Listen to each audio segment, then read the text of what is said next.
ഗതാഗത സൗകര്യത്തിൽ റോഡുകളിൽ വന്ന മാറ്റം, പാലത്തിൻ്റെ കാര്യം ഇവിടെ പറഞ്ഞു, ഫ്ലൈ ഓവറുകൾ, ഓവർബ്രിഡ്ജുകൾ, വിവിധ രീതിയിലുള്ള ഗതാഗത സൗകര്യങ്ങൾ വർദ്ധിച്ചിരിക്കുന്നു.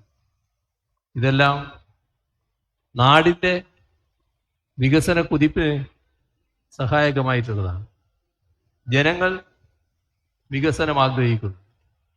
ആ വികസനം ഇനിയും നല്ല രീതിയിൽ ഉണ്ടാകണമെന്നാണ് ജനങ്ങൾ ആഗ്രഹിക്കുന്നത്.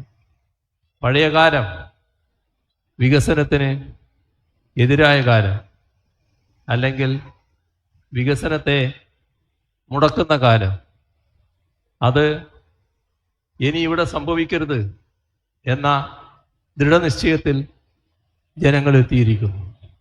നമുക്ക് കാണാൻ കഴിയുന്ന പ്രത്യേകത, എല്ലാവരും നാടിൻ്റെ ഭാഗമായ മുഴുവൻ പേരും ഈ കാര്യങ്ങളിൽ സഹകരിക്കുന്നു, പിന്താങ്ങുന്നു എന്നതാണ്. നാം ഒരു നവകേരളത്തിലേക്കാണ് യാത്ര ചെയ്യുന്നത്. ആ നവകേരളം ഒരു സങ്കല്പമല്ല, യാഥാർത്ഥ്യമാക്കാനുള്ളതാണ്.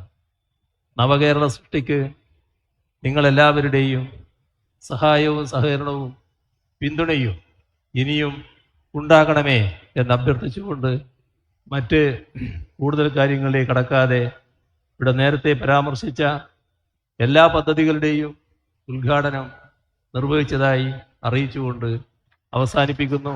നിങ്ങൾക്കെൻ്റെ സ്നേഹാഭിവാദനങ്ങൾ.